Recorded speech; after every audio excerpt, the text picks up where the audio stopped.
Cases हैं domestic violence के या ख़वातीन के प्रोटेक्शन के लिए जो भी लाज बने हैं, फिर वो कहीं ना कहीं मिसयूज़ भी होते हैं। उसके बाद फिर से एक गुहार लगाई जाती है कि वुमेन एम्पावरमेंट। तो आप भी किसी भी ऐवान पे बात करती है तो वुमेन एम्पावरमेंट के बड़े नारे लगते हैं। जय, आप MBA से सीधा सोशल वर्क में, सोशल एक्टिविज़म में क्या मैसेज देना चाहते हैं कि आज के टाइम में ख़वातीन को कहाँ होना चाहिए और उनकी वो आवाज़ या उनका वो टैलेंट आगे लेके चलना कितना ज़रूरी है? अस्सलाम वालेकुम, आदाब नाजरीन, आपको मेज़बान सईद नज़ाक खलीफा आपकी खिदमत में हाजिर। आप देख रहे हैं पुकार न्यूज़ नेटवर्क की खास पेशकश। इस हमारे साथ एक ख़ास मेहमान मौजूद हैं जो किसी तारुफ़ की मोहताज नहीं हैं, सईद नगीना जी, जो वुमेन एम्पावरमेंट पे काम करती हैं और सोशल एक्टिविस्ट भी इनको कहेंगे हम, और उसके साथ साथ सोशल वर्कर भी कहेंगे क्योंकि इनका बहुत अच्छा काम है वुमेन एम्पावरमेंट को लेके।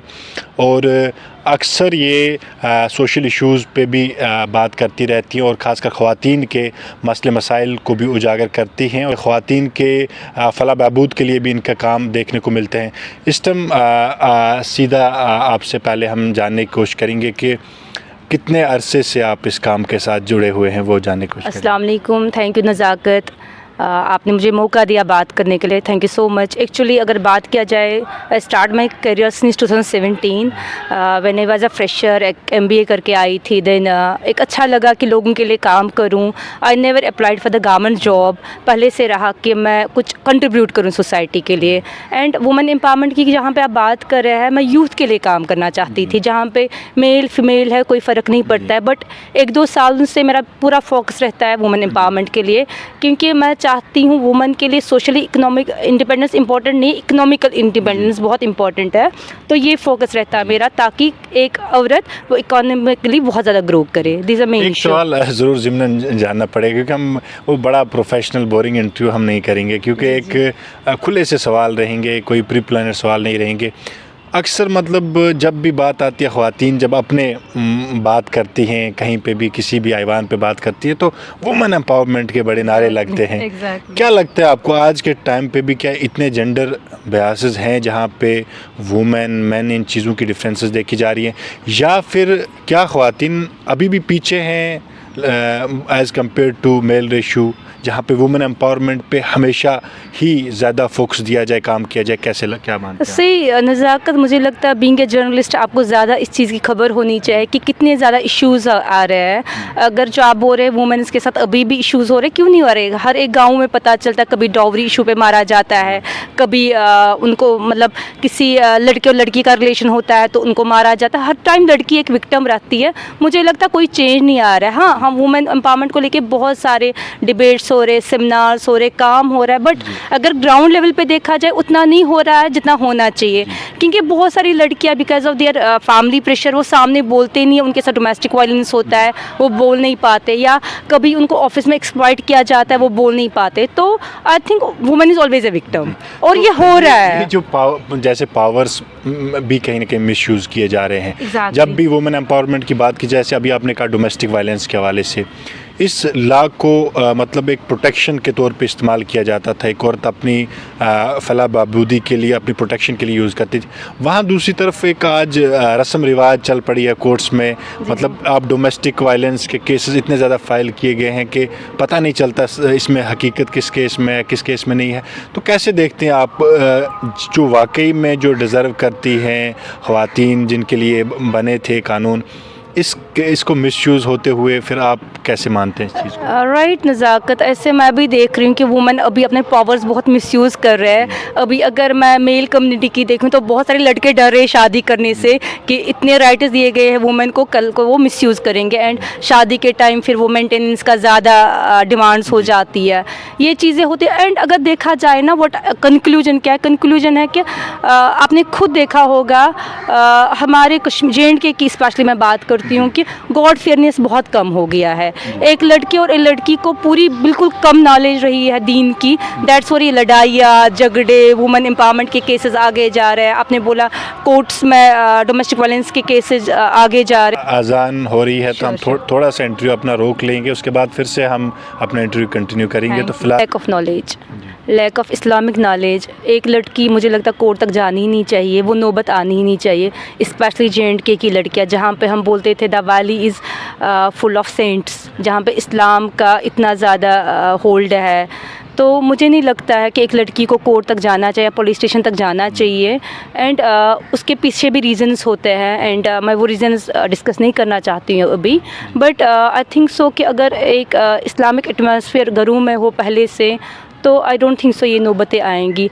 लड़कों को भी कंप्रोमाइज़ करना चाहिए, लड़कियों को भी कंप्रोमाइज़ करना चाहिए। देखिए नज़ाकत हम पहले ही बोलते हैं, एक लड़की का डिवोर्स होता है या एक लड़के का डिवोर्स होता है, उसके बाद बोलते हैं कि सेकेंड मैरिज में वो दोनों कंप्रोमाइज़ कर रहे हैं, राइट।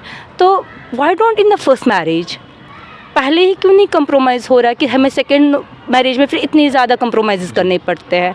तो आई डोंट थिंक सो कि हर एक जगह लड़की सही है और लड़का गलत है, नहीं।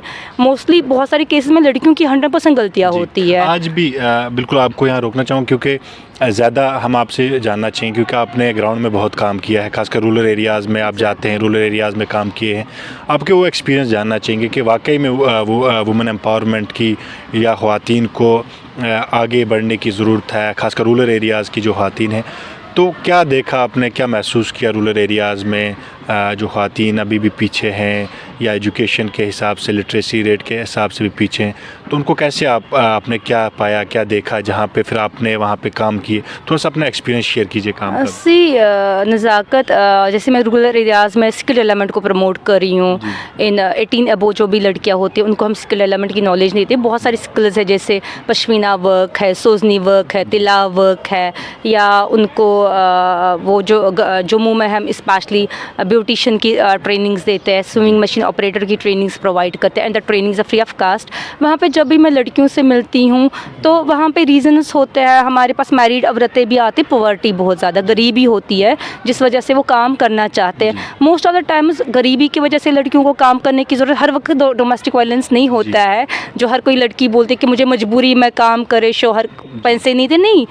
मोस्ट ऑफ द केसेस जो देखते हैं गरीबी की वजह से लड़कियों को काम करना चाहिए और करना चाहिए। आज लड़कियां हर एक फील्ड में आगे जा रही है, अगर वो अपने हस्बैंड को सपोर्ट करिए तो कोई चीज़ गलत नहीं है। और अगर एक लड़की के पास एक स्किल है, ज़रूरी नहीं है कि देखिए बहुत सारी क्रिटिसिज्म होती है कि हम लड़कियों को बाहर निकालते हैं घरों से। मेरा तो ये रहता है कि नहीं, लड़की क्यों घरों से निकलेगी बाहर, अगर हम उनको एक स्किल देते हैं, स्विमिंग मशीन ऑपरेटर का, वो एक सिलाई सीखते, वो घर में एक अपना बुटीक स्टार्ट कर सकता है ना, सेल्फ इंडिपेंडेंट है। और मोस्ट ऑफ ऑल कि वो बिजी भी रहते हैं ना, और उनका जो खर्चा है वो अपने आप में भी वो इन्वेस्टमेंट करे, और वो भी वहाँ पे उसके हस्बैंड की, उसके पेरेंट्स की सपोर्ट हो जाए। ज़रूरी नहीं है लड़की घर से बाहर जाए, दैट इज़ नॉट नेसेसरी। हम चाहते हैं लड़कियाँ घर में अपने वेंचर स्टार्ट करे।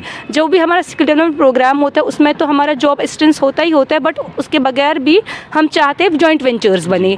2-3 लड़कियाँ अपने मोहल्ले में बुटीक स्टार्ट करें और अपने घरों में बैठ के स्टार्ट करें, ताकि मोहल्ले में भी वो कंट्रीब्यूट करे। जो वो मोहल्ले की लड़की लाल चौक तक सिलाई में पैसा खर्चा करती है, वो वही उसी लड़की को कंट्रीब्यूट हो जाए। फाइनेंशियल सपोर्ट कैसा रहता है, कौन करता है फाइनेंशियली सपोर्ट इनको इन सेंटर्स के लिए? एग्जैक्टली, NSDC सपोर्ट करता है, नेशनल स्किल डेवलपमेंट सेंटर्स करते हैं, या अभी कॉर्पोरेट्स, बहुत CSR प्रोजेक्ट्स पे हम काम करते हैं, बहुत सारे कॉर्पोरेट्स सपोर्ट करते हैं जो CSR चलाने के लिए हेल्प करते हैं। किन एरियाज़ में जो सेंटर अभी चल रहे हैं जहाँ पे काम हो रहा है? अभी अगर देखा जाए JNK में अल्हम्दुलिल्लाह हर एक डिस्ट्रिक्ट में सेंटर चल रहे जो मैंने काम किया है, बट स्पेशली जो अभी मैं अपने सेंटर्स रन कर रही हूँ वो जम्मू में, जानीपुर में, बथंडी में, कश्मीर में। रिसेंटली लास्ट ईयर अल्हम्दुलिल्लाह मैंने इनॉग्रेट किया था एक सेंटर कंगन में, वहाँ पे लड़कियाँ काम कर रही है, एंड वो लड़कियाँ माशाल्लाह बहुत प्रमोट हुई है, बहुत ज़्यादा अच्छा उनमें स्किल आ गया है। कुछ लड़कियों ने अपने बहुत बड़े बुटीक्स ओपन करे जो एक सक्सेस स्टोरीज इटसेल्फ है।